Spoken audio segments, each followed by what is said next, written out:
Steve Bear, who was singing out front. You're here, yeah.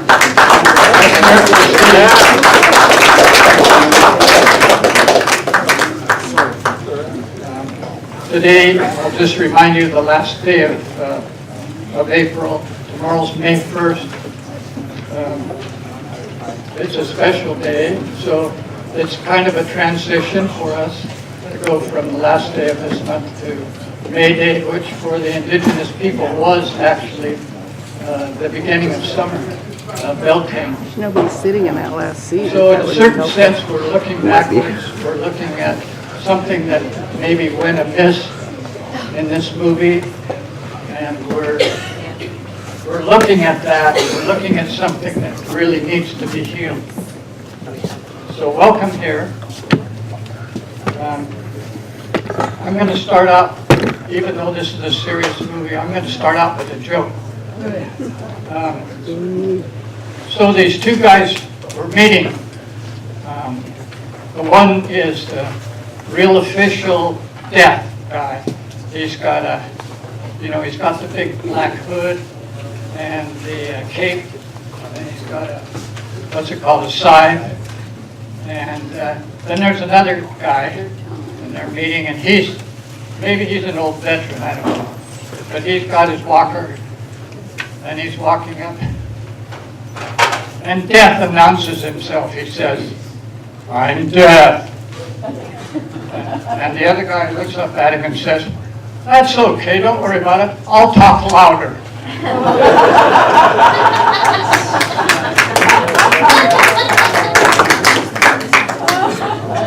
So I bring this up because part of the meaning of this meeting today is to, first of all, be able to listen to each other better, and for some of us to actually speak a little louder and say what it is that we want, especially the kind of law enforcement we want. I'm afraid the movie we see today is pretty much what we don't want. So I think that'll be clear as we go on through the evening. The movie you're about to see is presented by the ACLU. They paid for it. That's good. And Veterans for Peace. We want to especially thank Lee Brokaw because he was a big part of this, and he brought Norm here. And so let's also have some applause for Lee Brokaw.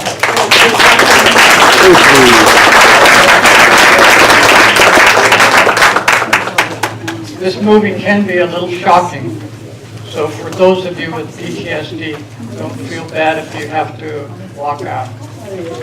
We'll understand. Here's Lee now. Thank you, Lee.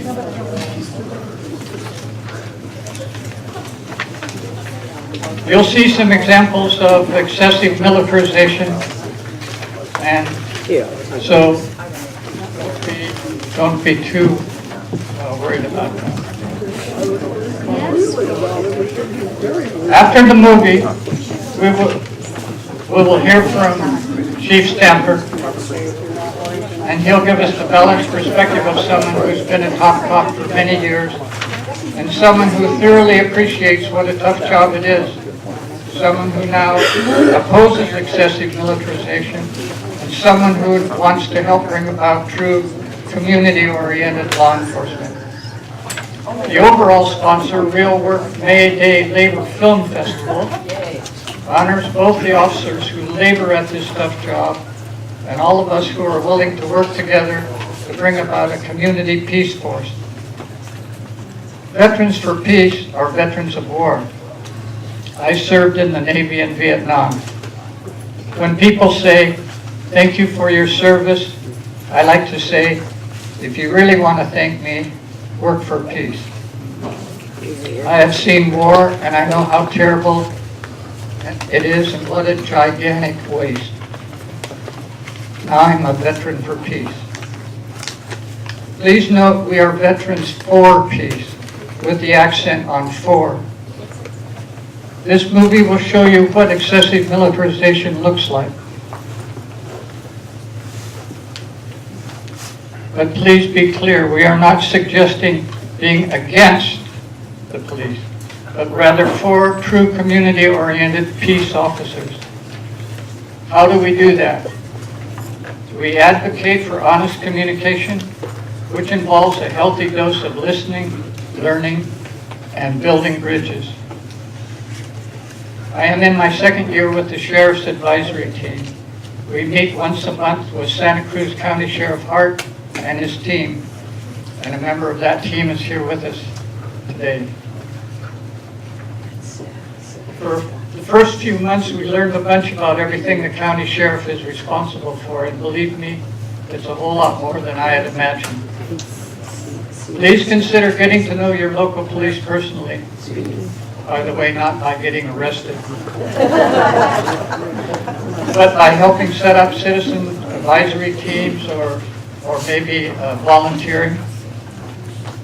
After the movie, Norm Stamper will tell us much more about what he has learned from his years as the Chief of Police in Seattle. Please hold on to any questions until after his talk, when we will adjourn across the street. There's a social hall over there in the red church. As a veteran for peace, I want to suggest that the peaceful approach begins with getting to personally know your local peace officers, to meet them as fellow human beings doing their job, and to learn what a hell of a tough job it is. It will then be more natural to get involved and give feedback about the kind of community law we want. For myself, I want to see local peace officers without the federal war toys. Dressing up like soldiers changes citizens into enemy combatants. The military is not appropriate for our community. It is unconstitutional and dangerous both for citizens and the peace officers. We hope you'll be inspired by this movie to get involved in helping create a more peaceful community here in Santa Cruz County. Thank you. Okay, rolling.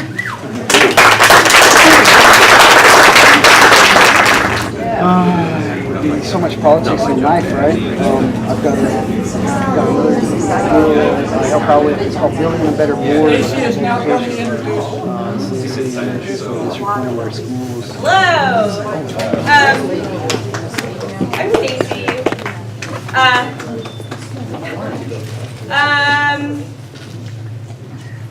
I'm having this very strange feeling because I'm really happy and excited to be up here introducing Norm Stamper.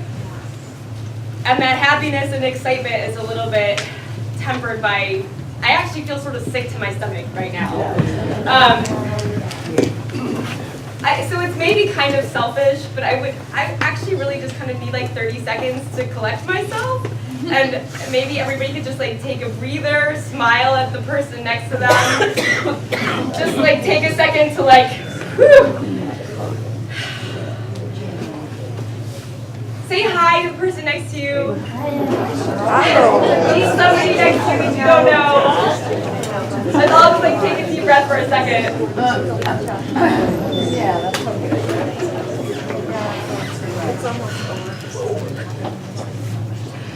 Nobody else feels sick to their stomach. Yeah.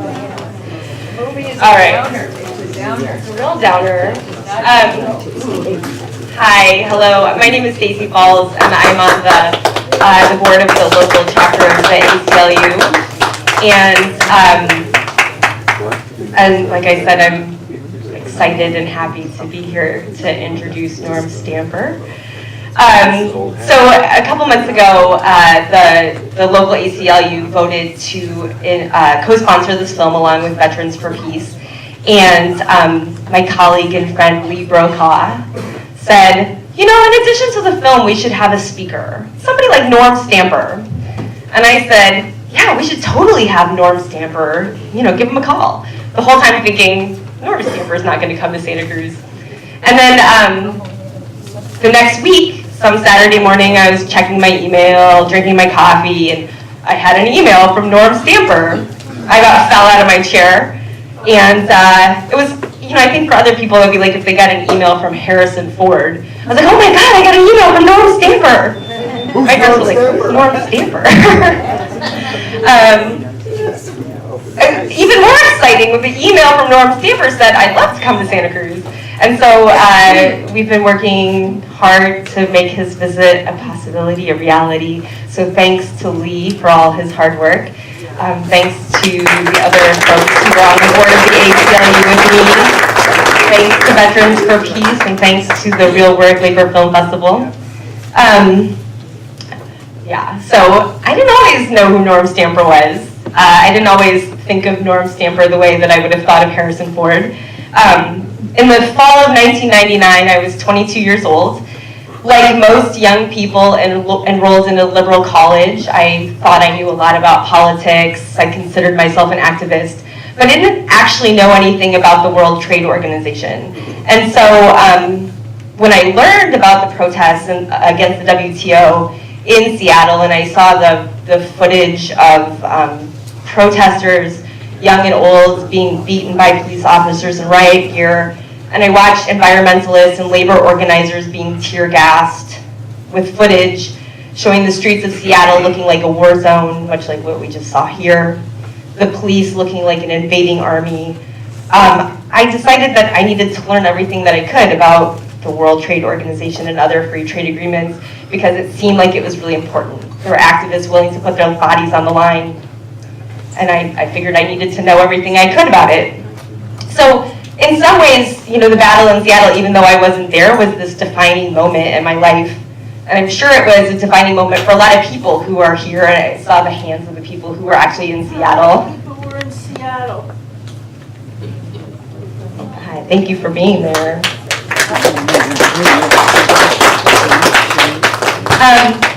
So I think it was a defining moment for many of us, but sadly it wasn't shocking, strange, or new.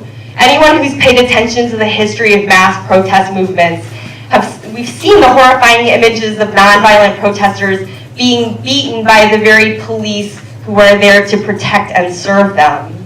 And nowadays, with armored vehicles, assault rifles, and flashbang grenades, the tension between average citizens and the police is even more palpable. What was shocking, strange, and new was the response of Chief of Police of the Seattle Police Department, Norm Stamper. Shortly after the dust settled in Seattle, Chief Stamper announced his resignation and later acknowledged that he made major mistakes. Rarely does a chief of police admit to making mistakes while on the job, and so his resignation made headlines and began a dialogue about the role of policing in our country. Many people know Norm Stamper for his role in the battle in Seattle, or for his recent contributions to the national dialogue about community police relations. He has written countless op-eds and columns about police reform, appearing in so many publications it's hard for me to name, but a few include the New York Times, The Guardian, The Nation, and Time Magazine. He's been a guest on talk shows and news outlets like Democracy Now!, Talk of the Nation, Al Jazeera, and The Colbert Report with Stephen Colbert. Nice. Even before resigning from the Seattle Police Department, Chief Stamper worked tirelessly for police reform and already had an illustrious career. And so it's really too bad that people, the only reason they know him is about his mistakes in Seattle, because he actually has been on the front lines for a very long time. His resume is so lengthy and kind of impressive. I try to pull out some of the things that I thought were the most notable. Chief Stamper earned a bachelor's and a master's degree of science in criminal justice administration from San Diego State University. He went on to become a police officer with the San Diego Police Department, and again, he took on numerous jobs and was really a leader there. Some of the things that impressed me the most were that he helped write a report on the most comprehensive internal examination of police racial policies and practices in the nation. He wrote a grant proposal and oversaw the pilot project for the country's first program of community policing. In 1992, he was asked to conduct an audit of the San Diego Police Department, and one of his main proposals was to demilitarize the entire department.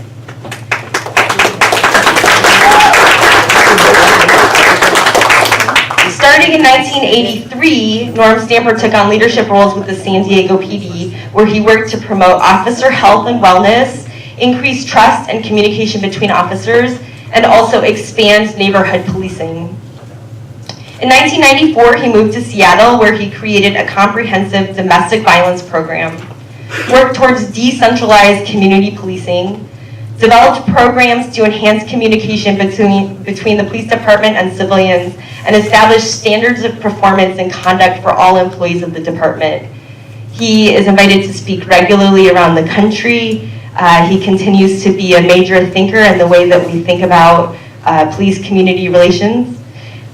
Somehow in all of that, he found time to earn a PhD. In 1989, he earned his PhD in leadership and human behavior from United States International University.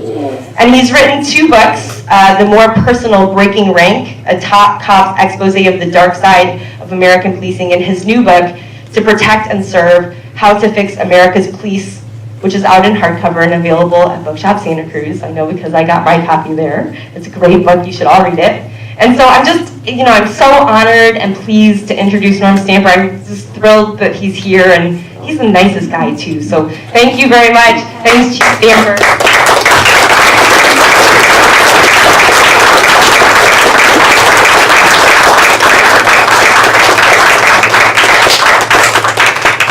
Harrison Ford. Nice. Good afternoon. It's wonderful to be here with you and to see for my second viewing this extraordinary film. I know we're all filled with attitudes and beliefs and opinions and emotions that really do need to be expressed. My job is twofold this afternoon. The first is to talk at you for about 25 or 30 minutes, and then for those willing to cross the street, to have a conversation. In other words, a Q&A across the street. So with that in mind, let me begin by telling you something about the week that was, that has defined my legacy, as it were, in the city of Seattle and for many across the country. On day 1 of that week, I was on the streets every single day and every single night, getting 2 or 3 hours sleep at night, and fielding an enormous amount of questions, but also criticism for police practices. But on Monday of that week, I was approached by, I would say, a dozen, maybe 2 dozen protesters who came up to me to tell me how impressed they were with the response of the police, how professional, how restrained, how friendly my officers were. And I sort of basked in the glow of that reflected praise. On Tuesday, however, everything went south.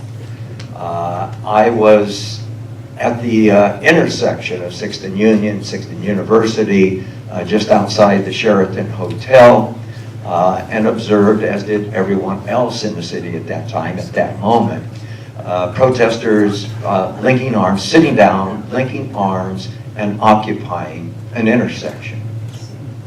For my field commander and my operations commander, this was problematic. We had 4 to 5 other contingents of protesters who were converging on that very intersection. For those of you who are there, you know what I'm talking about. We had upwards, ultimately, of 50 to 60,000 people on the streets of that relatively small city, a city of 530,000 at the time. But on that morning, cold, wet, rainy, my 2 top officials, who are the tacticians for the week in handling this protest, decided that we have to clear that intersection. I heard the reasoning back and forth over my radio. I agreed with what they were saying, and also realized, because I was right there, that nobody was going to voluntarily get up and walk out of that intersection to please us. That just was not going to happen. So, back and forth goes the conversation. Well, how do we do this? The answer, ultimately, you can gasp now before I say it, and you would be right in doing so, was tear gas. As you heard McCarthy say, police superintendent in Chicago, by the way, who was fired by Rahm Emanuel, you heard him say, if you use tear gas, you no longer have a demonstration. In this case, a grand, really epic, magnificent demonstration against globalization on the streets of Seattle. You have a riot. So I am here to tell you that I started that riot because the cop and me agreeing with this decision, well, we need this intersection. What if somebody's bleeding to death 2 blocks over? What if somebody's in childbirth on the 27th floor of the Sheraton? What if somebody is in cardiac arrest? We couldn't get an aid car, an ambulance. We couldn't get police cars through there. It would be impossible to get emergency personnel to those individuals. Further, we did have 8,000 ministers of the World Trade Organization on our streets, in our hotels, trying to work their way through this area to the convention. Our pledge was we're going to protect everyone. We're going to protect civil liberties. We're going to protect, and particularly, the right to assemble and express oneself. And we're going to protect the ministers. We're going to allow this conference to go on. There were many, of course, who were all about shutting it down, and that was probably the favored chant for the week, at least up until Tuesday, when a great deal of the attention was now focused on the Seattle Police Department and its decision, my decision, to use chemical agents on a non-violent, non-threatening crowd. But the cop in me said, well, I get it, Ed. I get it, Jim. I know we have to do this. I don't want to do it, but I blessed that decision. It was the worst decision of my 34-year career. It produced almost instantly a shift in emphasis and focus from environmental issues, labor issues, anti-globalization issues in general. Intellectual property rights. I mean, there were 101 different causes and interests in protesting globalization. But that conversation pretty much got suspended when we used those chemical agents. From that moment on, we did in fact have a riot on our hands. So 5 years later, I still did not believe, 5 years into my retirement, by the way, when I've got no dog in that fight or skin in the game or any other cliche you might want to use, I'm now out of police work. I am 5 years into my new career, which is writing and speaking. And I'm enjoying that life. You know, my first book comes out, as Stacy, I think, accurately characterized it. It's a very personal book. It's part memoir, it's part polemic, and it does offer most of my views on this, including my belief that at the time we did what we had to do. That chapter is entitled Snookered in Seattle. And in it I said we thought we were prepared. We weren't. We thought we had planned adequately. We hadn't. We thought we were well trained. We weren't. We thought, in short, that this week would go the way many other protests had gone in the city of Seattle for many years. In other words, an opportunity to express one's views, to assemble and express those views with assistance from the police. And indeed, what was to have happened that morning at that intersection was a civil disobedience photo op. We had negotiated with the leaders, to the extent you can find leaders in a leaderless protest. We had negotiated this opportunity for people to take footage of Seattle police officers arresting those who had made a choice to be arrested in an act of civil disobedience. They wanted that imagery, and we cooperated with them to choreograph it. But when we sized up the size of the crowd, the numbers of people who were converging, we made this tactical decision. And I was saying 5 years into my retirement, well, we had to do it. as soon as my book came out, I was at Elliott Bay Books in Seattle, actually at Town Hall, because they had to move it to Town Hall for the size of it, which was wonderful. And I'm kind of basking in the glow of the praise that I'm getting from this audience about the book. And I've got 86 people lined up for signature, and I'm thinking, oh yes, my story, and one that I think transcends me and any other individual reformer, is going to be told, and it's going to make a difference. And I felt really, really good that night. Until a man who I'd seen a couple of moments earlier, who's in the line, but holding no book, comes up to the front and says, I used to respect you. Whoa, if you're human, if you have a heart, that kind of stops you. Well, why is it, presumably, that you no longer do? And he said, for the very reasons you just talked about. You gassed me and thousands of my fellow citizens who were exercising our First Amendment rights. I used to respect you. I said, well, I guess we're just going to have to agree to disagree, because I'd offered the explanation that I just mentioned. At the end of a year of kind of book touring and speaking and so forth, and hearing from so many people who were on the streets of my city, I came to the conclusion that not only was I wrong, I was colossally wrong.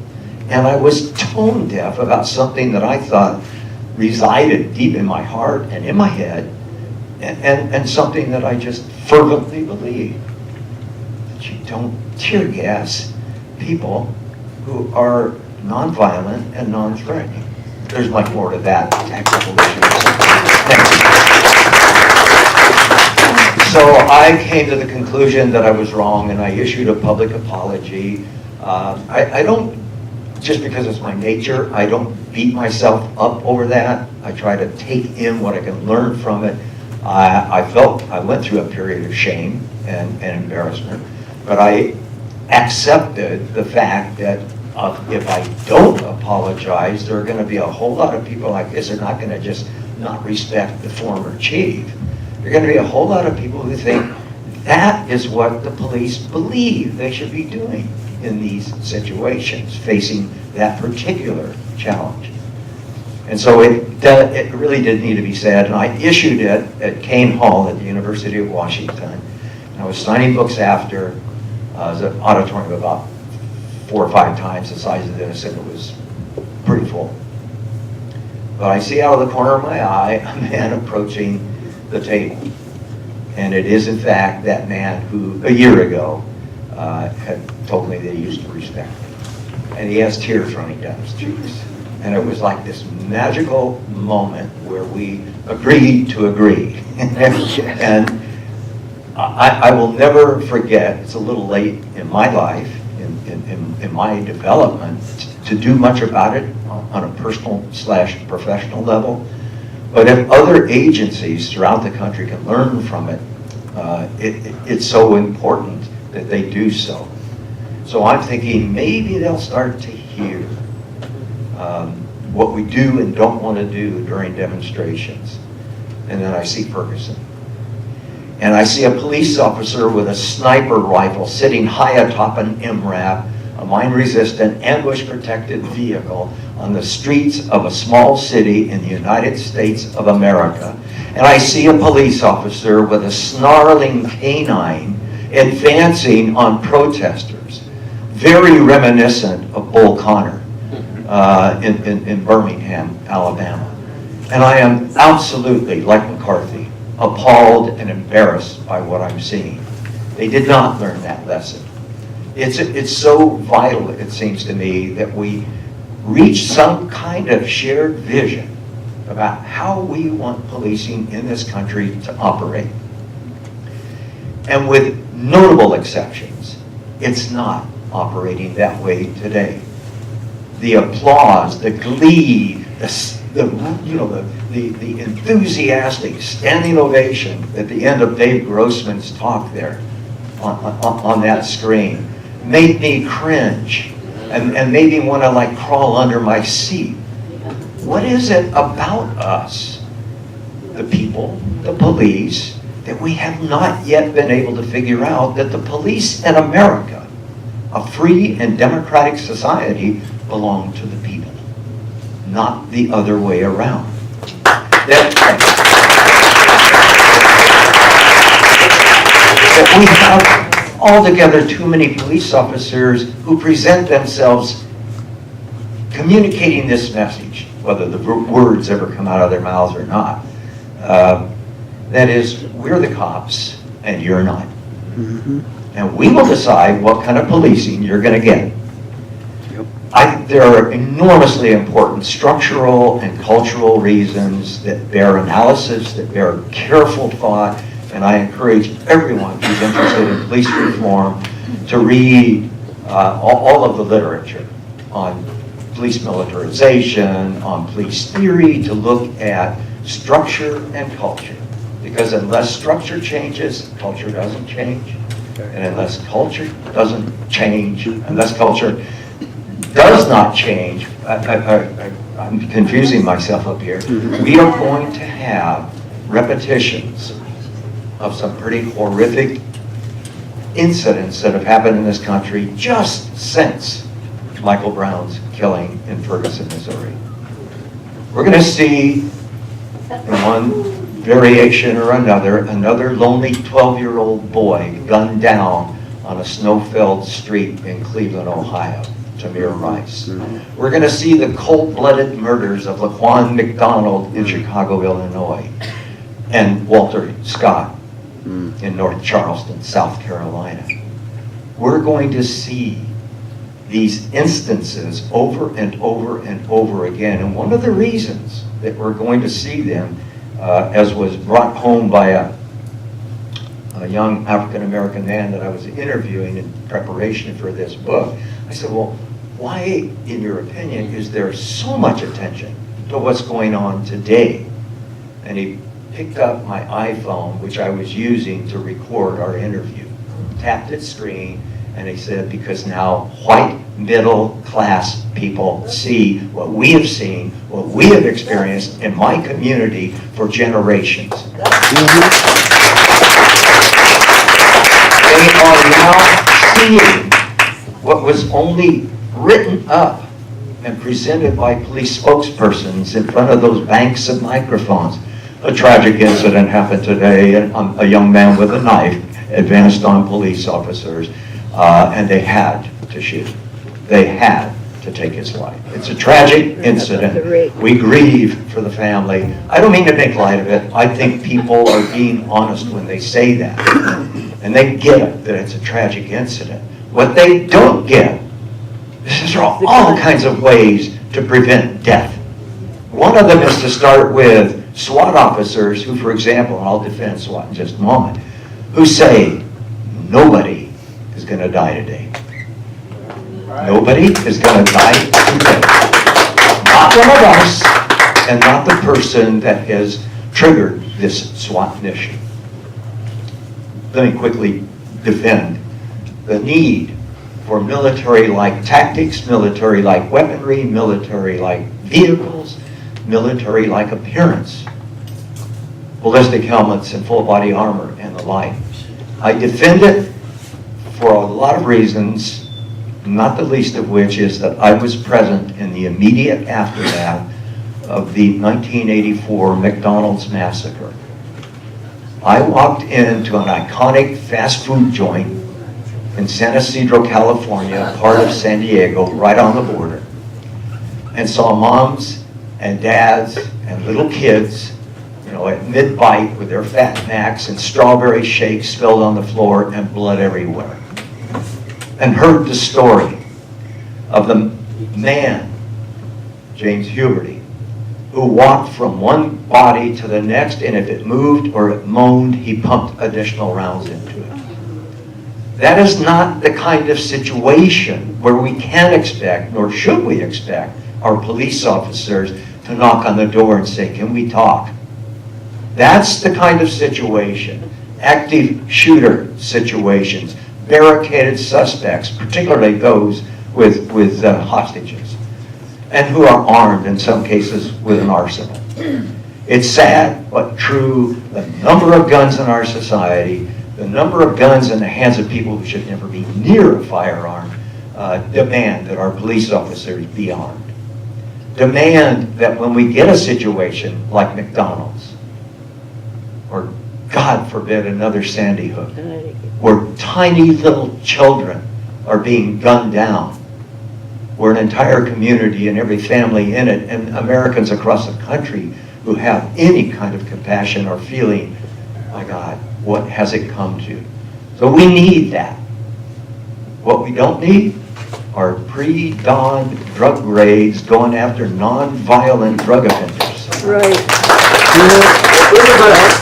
About 80%, it's been suggested 50% to 80% of all SWAT operations, 80% is the right figure, are in fact aimed at nonviolent drug offenders who are seen by a CI, a confidential informant, walking into or out of a house with a half a baggie of marijuana or some such other thing. What's wrong if you've got a warrant with making a phone call? We have a warrant, either for your arrest or to search your premises. We'd like to cooperate with you. Well, we know what's wrong with that. They're going to flush the stuff. See those officers scurrying around? They didn't give advance warning. They're saying, where's the weed? Where's the weed? Okay, that brings me to three things in the interest of time that I think we can and must do as a society to reform American policing, and yes, I do believe that it is broken and in need of repair. Number one, we must end the drug war. End it.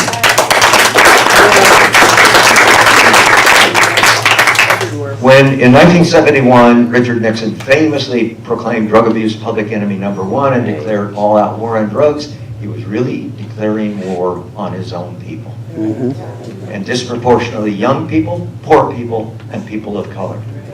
It was a calculated political decision. For confirmation of what I just said, do some reading. 1990. Find out what John Ehrlichman said before his death when he characterized that meeting precisely in that fashion. We're in no way guaranteed re-election. We have an unpopular war in Southeast Asia. Our cities are burning. The young people, the hippies as he called them, anti-war demonstrators, could in fact torpedo my chances for re-election. What should we do? Well, nobody likes drugs. And the constituency that we're appealing to are not young people, poor people, and people of color. They are the silent majority. We want to get them out. We want them voting, and so on and so forth. So since 1971, we spent about $1.5 trillion prosecuting an unwinnable and immoral war. 100 millions upon millions, tens of millions of our fellow Americans have been incarcerated for non-violent drug offenses. Many of them mentally ill, many of them in one form or another of medical distress, including addiction. And so we then put sick people behind bars and, satisfy ourselves that we're waging this righteous war on drugs when it's really a war against our own people. So we must, I think, end the drug war. We must tax, regulate, control. We must invest money in prevention, education, and treatment. And that does apply to mental illness as well. We need to do everything we can on a selfish police level to reduce the chances that we're going to have somebody who is mentally ill, perhaps in possession of a weapon and posing a threat. So number one, end the drug war. Number two, set and enforce national standards for police performance and conduct. National standards. You don't get fired from Independence, Ohio, and picked up 2 years later by the Cleveland, Ohio Police Department, which is exactly what happened to Timothy Loman, who was the officer who pulled the trigger that ended Tamir Rice's life. That young man would be a teenager today, mid-teens, had Timothy Loman and his partner shown restraint, exercised discipline, sized up a situation, slowed things down, and done the right thing. That kind of right thing really does require strong professionalism. It requires competence and confidence. It requires maturity. It requires self-discipline. We need that desperately from all of our police officers. And yet, for one of the most delicate, demanding, and indeed often dangerous jobs on the planet, there isn't a single national standard that binds a police officer in Ferguson, Missouri, to that set of standards. I'm not talking about setting national standards for every little nook and cranny of policy and procedure.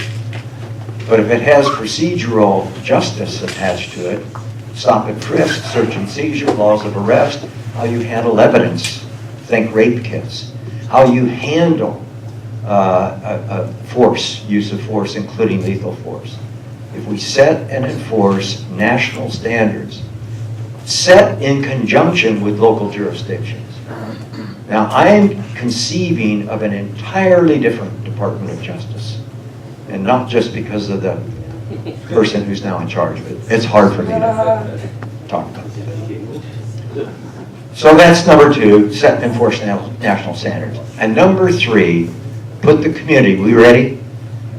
Put the community. Thank you. Everybody wants Jeremy. And Jeffrey, I'm sorry. Jeffrey, thank you. In fact, I knew it was Jeffrey, but that's how powerful you are, Lee. Everybody wants Jeffrey, because that'll help discipline me too. Okay, the final recommendation that I make is hands down the most American recommendation. And by definition, that makes it radical. What I am suggesting is that if the police in America belong to the people, if we are about striving to create a people's police, and I am certainly, then we need to recognize that in addition to our professional police officers, in addition to our duly constituted civic leaders, we need to create a definition of community policing that puts the community in the driver's seat. Well, how do you do that? When, this person is for this and this person sitting next to him or her is against it and so on and so forth. We have all of this turmoil and conflict and so forth. What I'm suggesting is that citizens, community by community, embrace a model. I would base mine on census tracts and elections within those census tracts of people, representative of the people in those census tracts, sitting down shoulder to shoulder with police officers making the hiring decision. Sitting down with police officers, command staff, rank and file representation, I think, is also valuable. Sitting down with city officials to set policy, to develop programs, to manage crises, to participate in instruction in the academy. Many agencies, by the way, are doing some of this. I imagine citizens involved in co-planning, co-preparing, and co-policing demonstrations, political demonstrations. Imagine Blue Lives Matter merging with Black Lives Matter. They are those two movements, as you well know, and don't need to be reminded, going in different directions, precisely different directions. The police being led by, in some cases, the Grossmans of the world. Black Lives Matter being condemned by the police as thugs, by high-ranking or prestigious police officials. It's vital, I think, that we cultivate the imagination, then do the heavy lifting that is necessary to begin a grassroots movement to reform American law enforcement and to put the community in the driver's seat.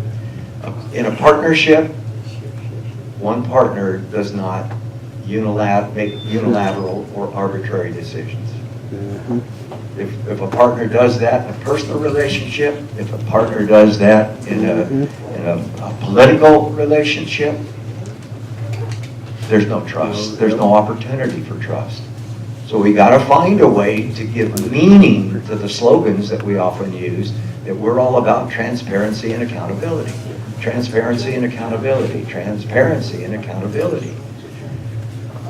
In the end, I think it's necessary that we develop a method by which we can make our communities safer, fight crime effectively, and I refer principally to predatory violent crime, and that we find a way to make sure that a police officer knows that part of his or her job description includes the protection and preservation of human life and civil liberties. Thank you.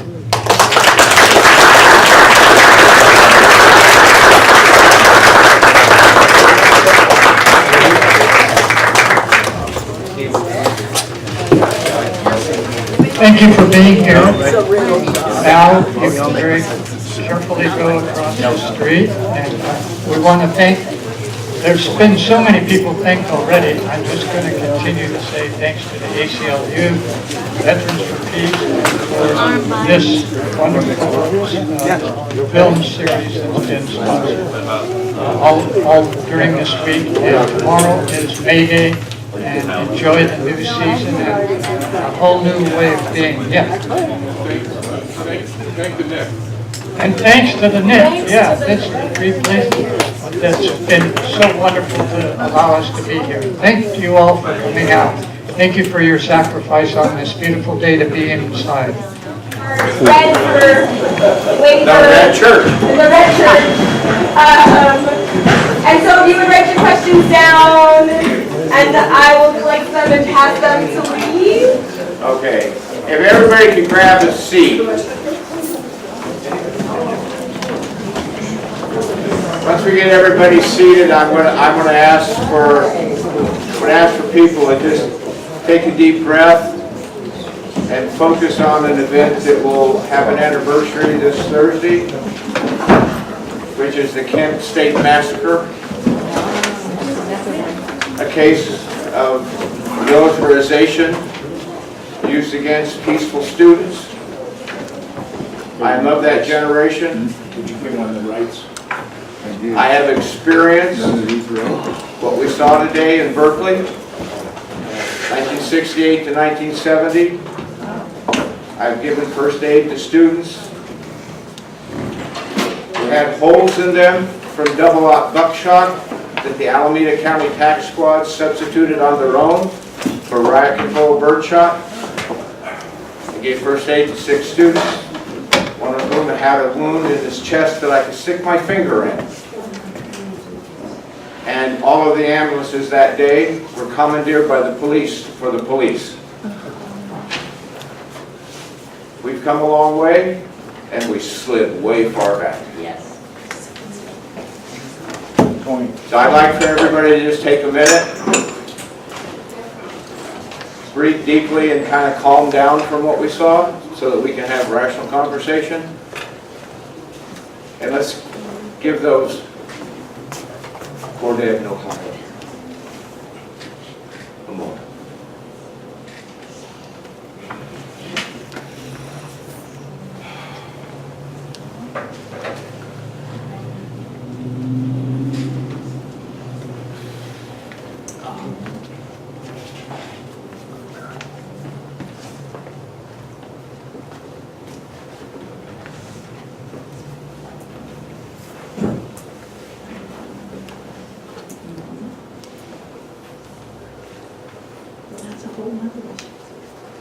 Now it's absolutely coincidental, and I just learned this today. The Thursday is Norm's birthday as well.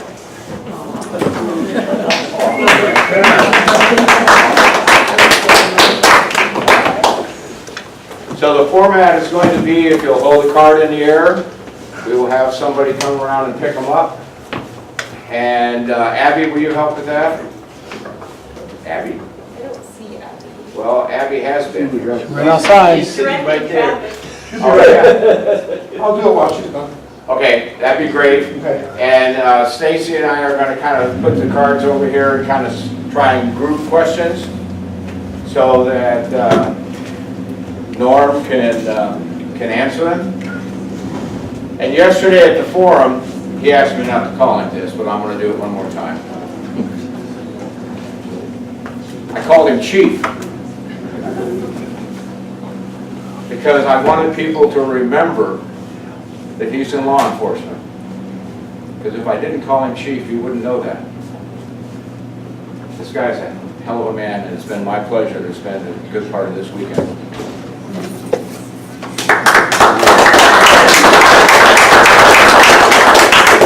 It's all yours. Please continue, and we're going to get some questions here.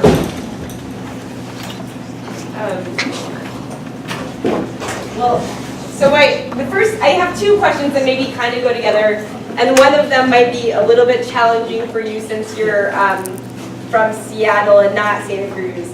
But so these two kinds of questions sort of go together. Please describe the practices of Santa Cruz Police Department, Bearcat, etc. And then what are some specific policies you think police departments like the Santa Cruz Police Department could put in place? I mean, you were talking sort of generally about national code of standards, but what are some specific things that police departments can do?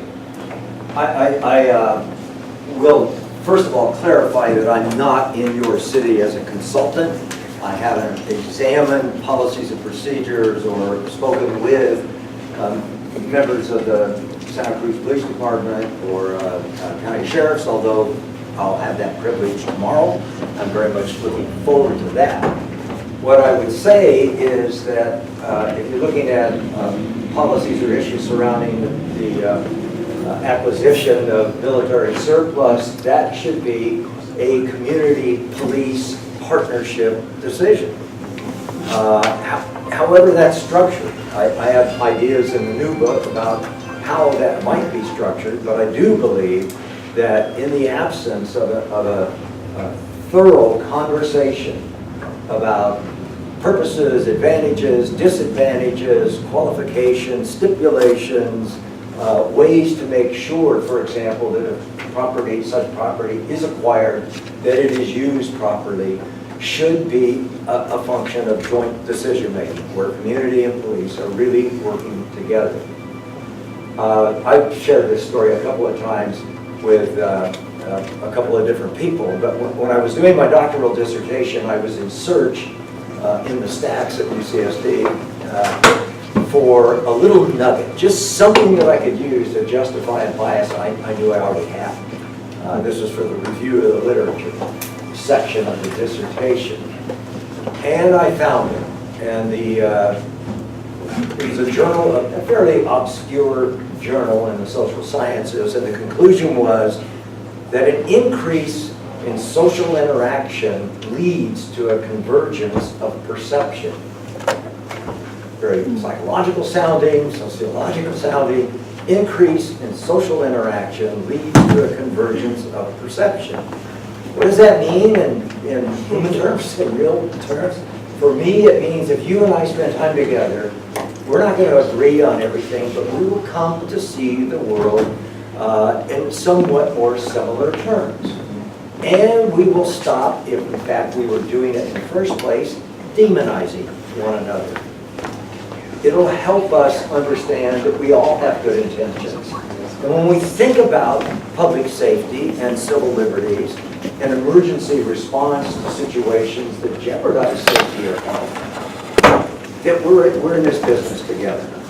So, I mean, I realize that's very general, but that's the best that I can do because I have not done any kind of research into the Santa Cruz Police Department or the Sheriff's Office. Can I just say one quick thing in relation to that? Because I think, at least I did a bit of research, or some of us did. There was a group that were concerned about what was happening. We found that actually lots of communities, surrounding communities and other parts of the country as well, that there would seem to be a pattern of police not being interested in the dialogue because that was, stirring up a hornet's nest, and they might not get the equipment they want. So it seems as though, in the ideal world, that would be great to have dialogue and partnership with the community, but it seems to be that there seems an avoidance of that dialogue or that conversation because why don't they get the equipment and then we'll have the conversation because it's unlikely that it's going to get returned. But I'd like to stick to the format if you don't mind. That's right. And the format is, we've got an hour here, and about 10 minutes before the end of the hour, I want anybody that wants to have a personal conversation with the chief. We're going to come down and we may have to go out on the lawn and exchange business cards, but I want everybody to have a chance to have an interaction. What I've got are 4 questions that kind of go to methodology. Can I pause for a second? Because I have a follow-up question that sort of is similar to what we're talking Go about right for now. it. Which is, so, you know, I hear you talking about like police partnerships, and so this person says that they tried asking their chief of police in Salinas to share with the community what their policies and procedures were and why they have those policies, so that maybe they could be improved upon. And the request was responded to hastily with a no. The first question is this appropriate? I'm gonna guess you're gonna say no. But then, you know, how can we redirect the dialogue so that there is that community police conversation that happens around policies and procedures? This really gets to the heart of my vision for policing. You know, the George H.W. Bush notion about the vision thing, which cost him a few votes, I'm sure. I'm not talking about something that's going to happen by Tuesday. I freely admit that I live in an ideal world in my head. I encourage all of us to imagine what it could be like, what police-community relations could look like, and how community feels fully engaged with their police department. Well, all the internal conflicts within that definition of community, with all the contradictions and the multiple and colliding priorities, that we find a way to create a process that is successful, that is effective at ensuring that unilateral and arbitrary decisions are not made. One of the things that has always bothered me is that, and this was sort of key to my definition of community policing, I view community policing as the community policing itself. Which by which I mean looking out for public safety, looking out for neighborhood health, looking out for conditions in your own neighborhood. Not talking about George Zimmerman armed zealotry. Please hear that. But I support citizen patrols. Quick story. We had a series of gay bashings in the Hillcrest neighborhood of San Diego shortly before I left for Seattle. I was at a community meeting. People were extremely frightened. And well, they should be, because a small collection of skinheads, I think it was 3 suspects in total, were coming up behind typically gay and lesbian members of the community and bashing them with baseball bats and pipes. And we were telling ourselves, community-wide, it's just a matter of time before someone dies. Well, not long after that, a 17-year-old did in fact die at the hands of these skinheads who stomped him, kicked him, and ultimately knifed him about 2 blocks from my home. I went to a community meeting both as resident and as the number 2 guy of the department. I'm in charge of operations and kind of an unusual arrangement that we had created in San Diego. And I am giving my usual talk about eyes and ears open. You know, you are our eyes and ears. You are wheels on the ground. You're out there. You're able to see what's going on. I can hear myself giving this talk. It's a fairly traditional line of thinking about how community can help police do the job.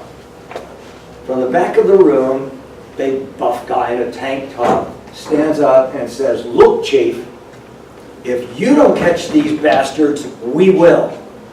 I'm ready to blow a whistle and say, time out. You don't want to take the law into your own hands. We don't want to see vigilantism here. You need to respect the rights of your fellow citizens and their civil liberties. Besides, it can be awfully dangerous what you're talking about. And then I stopped in mid-sentence and said, what can we do to help?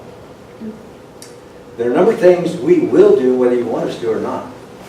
We're not going to allow you to engage in what we traditionally describe as pitchforks and torches. We're talking about an organized effort to put many more eyes, many more tires on the road. But you can look, don't touch, basically. You up for that? Yeah, we're up for that. Then here's what we'll do. We're going to do some training.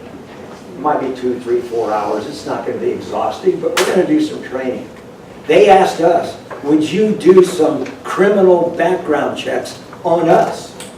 And we said no, but we would do a quick NCIC. We would do take a couple of other steps. If that's what you want, we can satisfy our commitment to the law to provide that for you. And we did. And ultimately what we had was a very well-organized citizens patrol who, like 3 days, I may be making that up, 3 days into the operation, see the skinheads as they are poised to commit another attack, which, bear in mind, has already left one of us dead. They call it in on cell phones that we were able to get for them. I called Pat Bell, who sent me to Pat Tell, who sent me to Pack Cell, and finally they gave us, I don't know, 6 or 12 phones. We handed those out kind of strategically. They were in their own cars. We gave them those phones and we asked them, urged them to not get involved. And if anybody had this impulse to get involved, to resist that impulse. 2 to 3 people in a car, for example.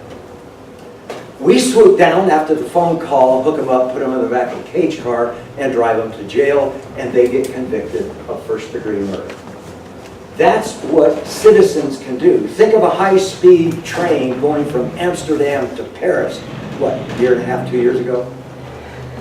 Man walks out of the restroom with an arsenal, and he is opening fire. He's already wounded 1 passenger. 3 Americans and a Brit nudge each other, go, they say, and they run, as police officers are trained to do, run toward the fire, the gunfire. And they disarm this guy, and they save lives.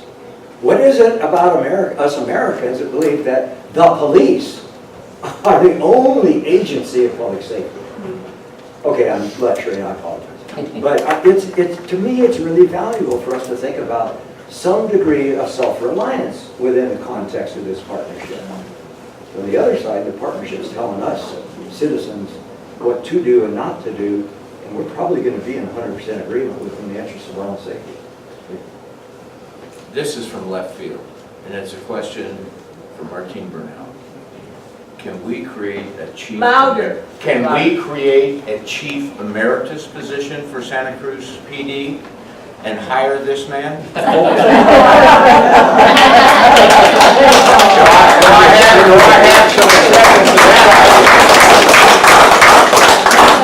I have got. I think he's retired. And he's happily retired. I've got 6 questions that have to do with one person was kneed in the back and thrown down on their face by a police person. How do we get it? 4 police people. Pardon? 4 police people. You didn't have to identify yourself, but I'm trying to combine questions here. We've got use of force questions. We've got training questions. We've got questions about how would you have a conversation with Grossman, which goes to use of force. And we've got questions about why we don't have a use of force guideline in Santa Cruz policy.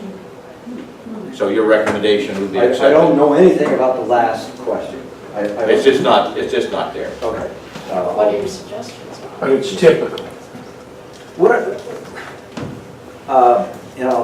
Try to discipline myself and keep my answers much shorter, which means certain degree of qualities like to get. We got about 25 minutes. Okay. And part of this is simply going to be repetitive. Organize, mobilize, agitate, educate is how the civil rights struggle to the extent that we can say it was one, was one. It produced civil rights legislation. It produced an end to a lot of the residual Jim Crow practices, not just in the South, but in other parts of this country as well. So I am a firm believer in social movements, in organization, mobilization, and not accepting the kind of behavior you're describing. I didn't see it, I didn't witness it, I didn't investigate it. Nobody witnessed it, they did it behind those doors. Yeah. So, and here's one of the problems, obviously, with one complainant and 4 officers. It was the same problem, I submit to you, of the character. I'm not commenting on that specific incident, but what you're describing captures the flavor of Chicago police officers who rallied around Laquan McDonald. This was a man who pumped 16 rounds into a 17-year-old armed with a knife who had sliced a police tire walking away from him. 6, 7 officers standing over the side, all of their sidearms holstered. Not one of them had a gun out. Not one of them felt that there was a threat, much less a lethal threat, in the form of a guy walking away from him. Yet for whatever reason, Jason Van Dyke perceived a threat, or manufactured one, and he murdered him in cold blood, Laquan McDonald. So what is it about our culture, the culture of policing, that causes this rallying around an officer who behaves that way? No indictment, huh? There have to be sanctions. I'm going to make a huge assumption, and that is everything you've just said is accurate. I'm doing that only for the sake of argument because I don't know it to be accurate. No substitute for an accurate, timely, thorough, fact-finding investigation in all such allegations. So, we need to insist on that. We need to demand that.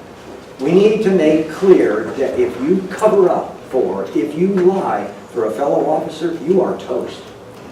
You are out of here. Is that reality in light of the district? No, of course it's not reality. No. What I about live in a dream world. What about the role of district attorneys, which is between you and the public? Okay, prosecutors, police chiefs, sheriffs, city managers, public officials in general need to be far more aware in general than they are. I'm talking now about nationwide, a national phenomenon. For years, we have been taught that if the police chief hands you a report, it's accurate. It's thorough. It's well done. I's are dotted, T's are crossed, it met the deadline, I'm satisfied with this bureaucratic process. The question is what's in front of me accurate? And that does mean inspection. That does mean quality testing. It means doing the kind of hard work that's necessary to ensure that we've gotten to the truth. What can we do if the DA doesn't do that?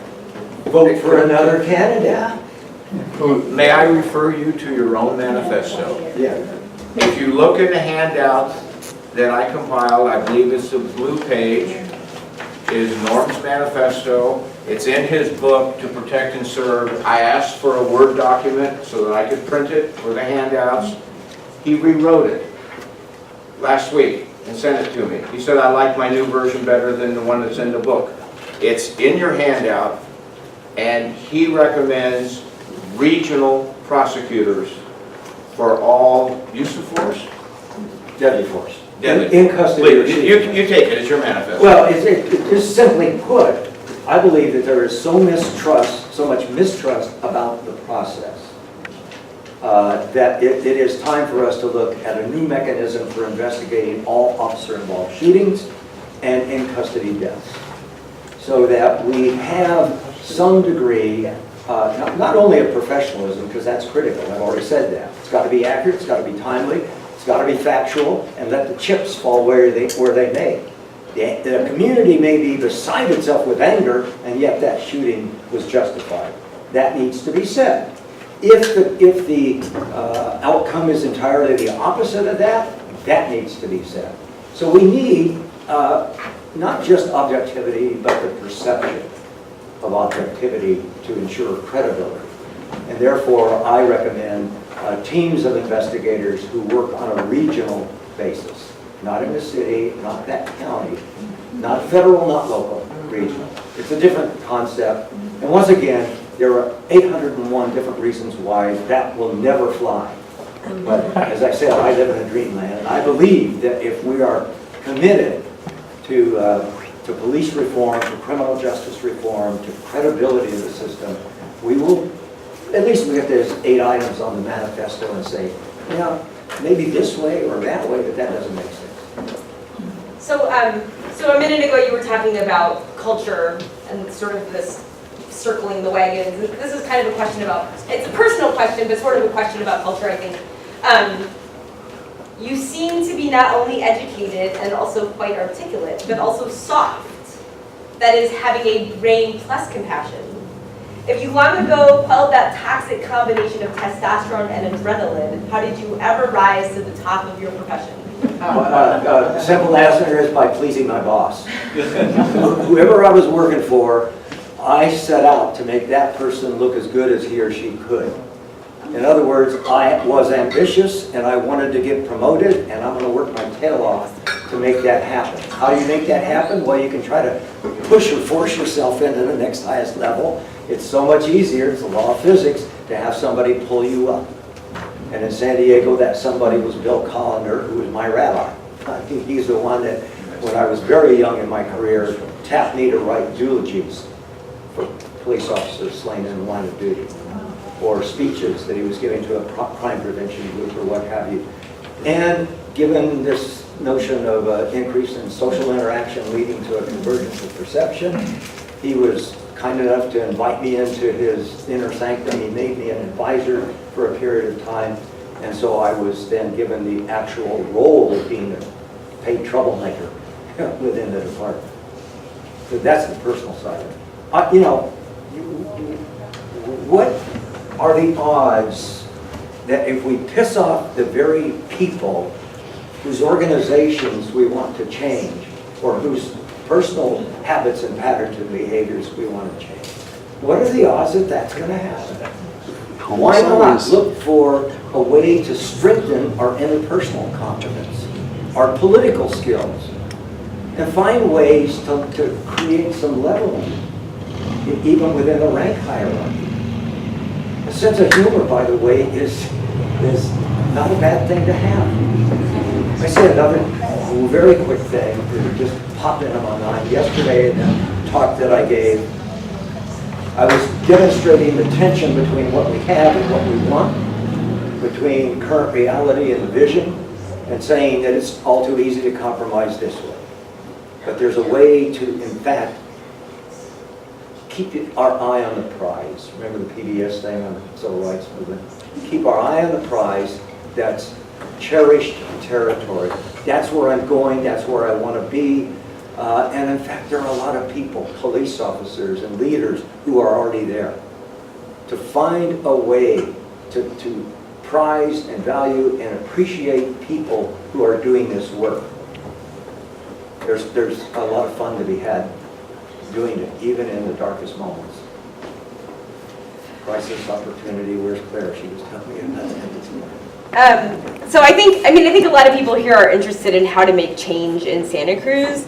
This question is specifically, what would you do to get a use of force policy in place in Santa Cruz, or one that, you know, is mutually agreed upon by? I'd like to modify that. What would you? In theory, how would you construct a use of force policy? What would be the critical points to make it effective?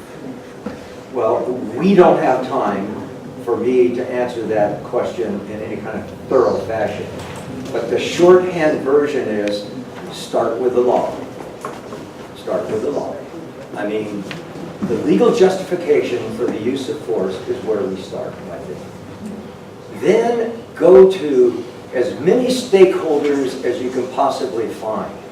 This isn't a policy about the use of this restroom or that copier. This is a policy about human life. And as many stakeholders who can be consulted and partnered with is what I think those in law enforcement ought to be about. we're going to have a bunch of meetings about use of force.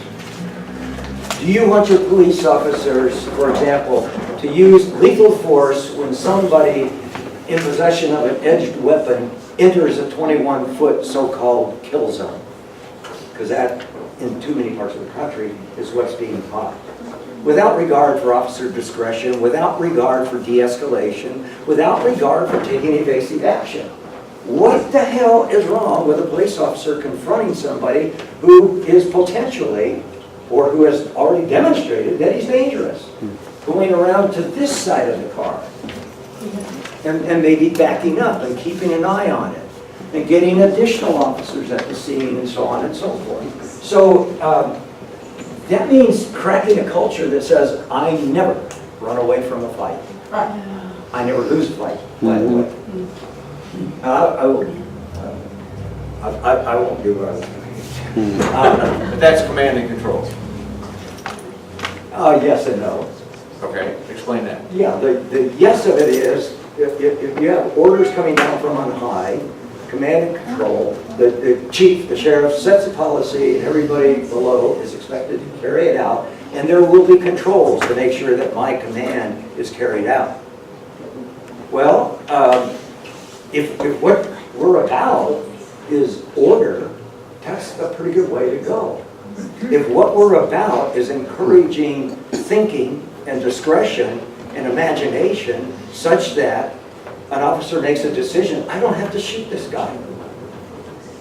Or maybe I don't have to shoot this guy now. Maybe I can back off. Maybe I can do this. Maybe I can do that. And to do so in accordance with guidelines that have been established that start with this basic proposition. Nobody dies today. And why do they shoot to kill? Say it again? They shoot to kill. They were, It's about money, isn't it? no, it's Liability, absolutely yeah. not. They were taught, as was I, in the 60s, shoot to kill. That was the actual phrase, shoot to kill. Because your life or the life of another person is at risk. Your life or great bodily injury is a possibility if you don't shoot. Shooting another human being, killing another human being, obviously, in law and most policies, is reserved for only those situations where you are protecting your life or the life of another. So if you're going to do that, you want to shoot to kill, we were told in the 60s.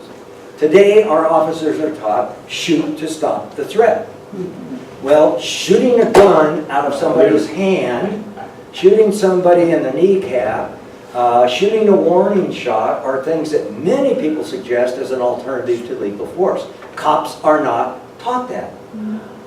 Well, in all my life, all of my career, I've thought never ever shoot a warning shot. First of all, if you shoot in the air, it's going to come down. And people have died from that.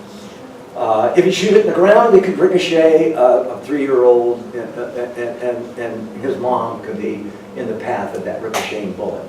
So there are reasons why we have these policies. If we want to change them, we really should give a lot of thought to that in the first place, and then look at alternatives that really do make sense in terms of nobody dies today. But they don't use the alternative. We got a whole bunch of people asking questions that I'm concerned about, and if you want to walk up, I appreciate your time here. So I have 3 questions that kind of go together. And they're sort of about how to de-escalate the increasing militarization. So what are the steps to doing that? So to de-escalate the increasing militarization and hard violence and street behavior that is often unconstitutional. And then also how do we, as local Santa Cruzans, persuade the mayor, city council, and police department to sell the Bearcat? Are there good financial arguments to do that? And this kind of maybe goes along, or maybe it's sort of separate, but comments about how you feel about body cameras and citizens with cameras on their phones. Okay, others may walk with this answer.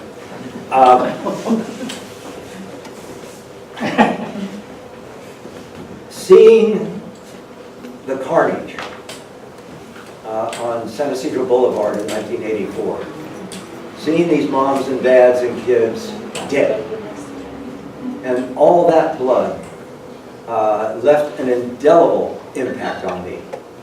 What is it that we could have done to have prevented it? Probably nothing. What is it that we could have done to reduce the carnage, or if you will, the body count? Probably something.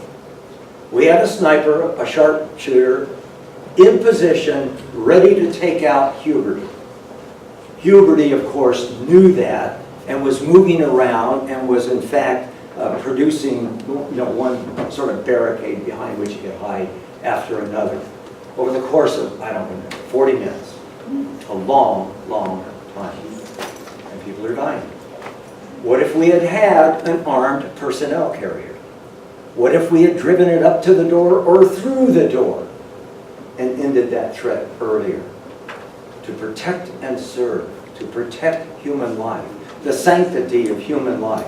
For those who don't want to hear anything about military, I'm sorry, we have to talk about that. In those exceptional cases, Please, not exceptional. the normal cases, the exceptional cases. How do we keep our police officers safe, and how do we help them, in this context, reduce carnage? So I am not going to argue against Santa Cruz's Bearcat. I am not going to argue that you send it back. If you do a sort of a post hoc analysis of it and decide that it's not proper, then by all means send it back or sell it. But I got to tell you, Santa Cruz is large enough to have a horrible incident happen. And if you're not ready for it, you're going to kick yourself, I think. Sandy Hook. Who could have predicted? On my tiny little island, Porpoise Island and San Juan Islands, we had a meeting of about 40 residents to confront the question of how valid or invalid it was for us to conclude it'll never happen here. We don't have to be alarmists to be prepared, to be ready. I think when you have a Bearcat, an MRAP, I think when you have two MRAPs in a town the size of the one identified, I forgot that, in that movie, that's really excessive. And that kind of militarism needs to end. Police chief in Rising Star, Texas, had $4 million worth of military surplus stored across the street from his tiny little office. See, he was the chief, he was the beat cop, he was the detective, he was a traffic officer, he was it. And he said, just like this sheriff did in the movie.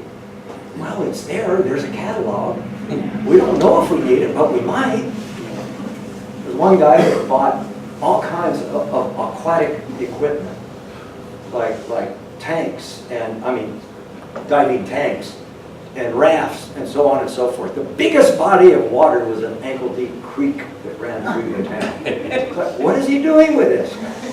It's an invitation to corruption, for one thing.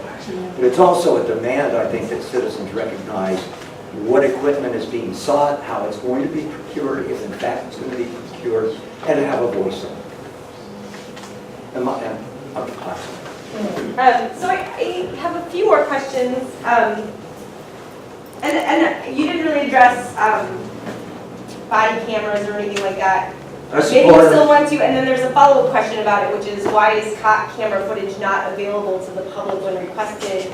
Why are public service entities entitled to keep public information private? This is new technology to law enforcement, indeed to the country. I say put new in quotes. When the first mention of it was made, I was opposed. I opposed body cameras for police officers for the principal reason that I think they're interacting with people who may not be at their best, for one thing, and why would we want to invade the privacy of our fellow citizens? And furthermore, I don't want police officers feeling that their actions, in the positive vein of their actions, is being inhibited. If they say to a kid, for example, I think, what you did was wrong, but I'm going to let it slide this time. What if they got a sergeant put pressure on for numbers? Why'd you let that guy go? That sort of thing. So I would like the officer to have professional judgment under those circumstances. So I opposed them, then I slid into about a 3-year period of neutrality. Just biding my time, looking at the research, listening to my former fellow colleagues. Is this a good thing? Is this a bad thing? What do we do? It's now a given that body cameras are an important part of police accountability that aids and benefits everyone used properly.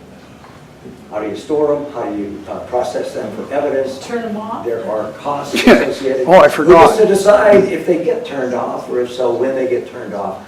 Local communities should be making those decisions against national standards, I think. And While they're on the clock. ACLU has a very long Yes. policy on.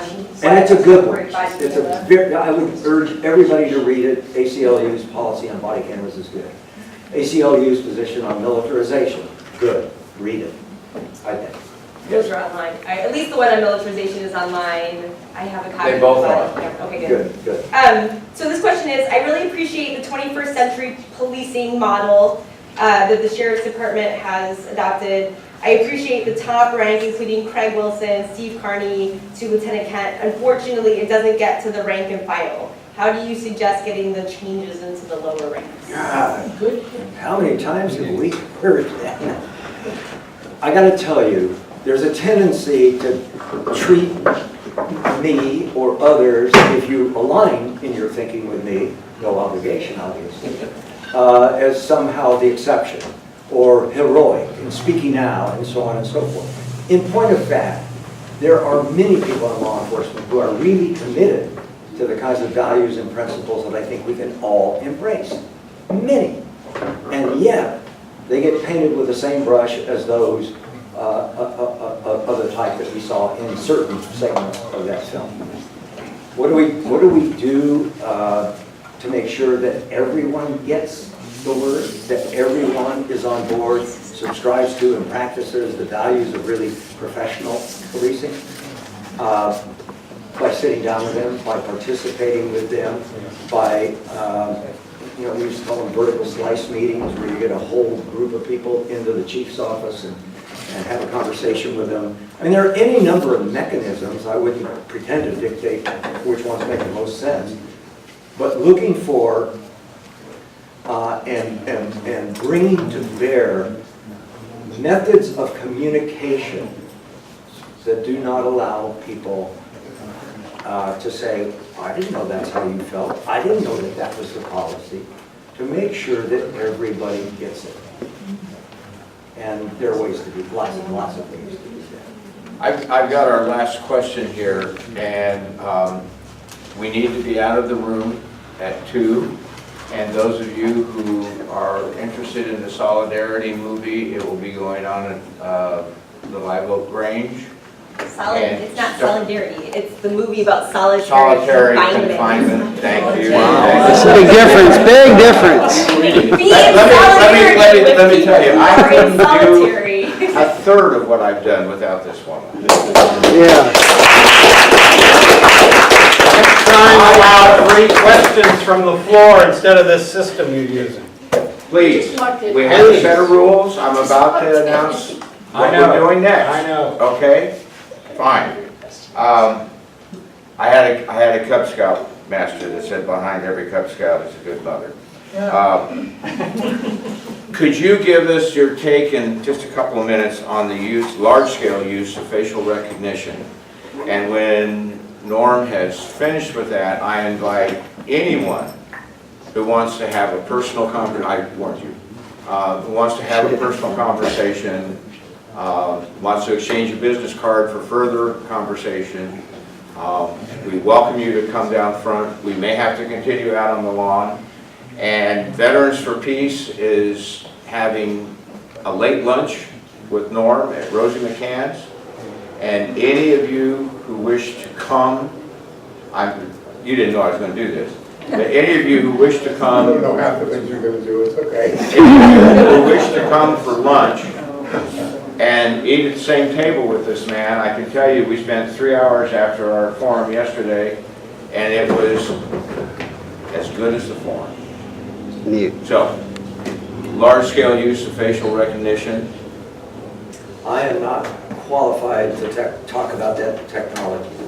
Oh, geez. I'm not. In principle. That was a simple In answer. principle, if we're talking about widespread, massive scale, Like we saw in the movie. invasions of privacy of the type we saw in the movie, I'm anti-progress. Here's my concern, and that is technology does never, it just does not ever make a U-turn. Make a what could A U-turn. U-turn. We're making, call it progress simply because it's moving. Maybe moving in the wrong direction. And we've said that about a lot of technology, including this technology. And you know, I'm thinking, I'm not going to do that. Now, how can I do that? How can I possibly do that? So I think Americans need to answer that question about mass facial technology and community by community, to the extent that, I mean, it was sort of suggested up there, and I was kind of blown away the first time I heard it in the movie. But it's already there, you know. With the license plates readers, that's been going on. Well, And so Americans need, I think, to be aware of this technology, how it's being used, how it might be misused, and to make your voices heard. Supervisor Joe Simiti in Santa Clara County has passed an ordinance that says that before any new technology is accepted by the police department, that there is thorough public review and public input. And he wrote it such that it would apply to any kind of technology in the future, not just a specific. And I think that's a great model. He submitted, he could have passed it. No, he passed it. The whole His last name is Simidian. Oh, okay. But no, it was passed. Okay, cool. It was passed. So any of you who would like to have a personal conversation with Norm, I volunteer his services. We need to be out of the room in about 7 minutes. You paid for it. I don't have business cards. Oh, man. I unplug my phone during the day. For those of you who want to track me down that way, good luck.